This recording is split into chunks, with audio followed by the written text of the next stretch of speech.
The GV70 is equipped with custom buttons that can be programmed to provide quick access to your favorite features or functions. There are 3 custom buttons in your vehicle. 2 are located on the steering wheel, 1 on each side, and the 3rd is directly below the climate controls labeled with a star symbol. Each button can be configured to activate a selectable function. They can even be made to perform the same exact function. To configure, press and hold down the custom button you would like to set. The infotainment system will then provide you a list of useful functions and features that are available for selection. Select the function you'd like to assign, and it will be assigned to that specific button. To reassign a custom button function, press and hold the button again, and then make a new selection.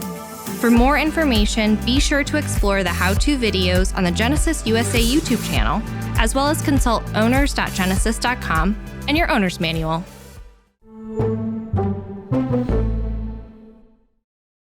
Thanks for watching. Subscribe to the Genesis USA YouTube channel for more great videos, and visit genesis.com for more info.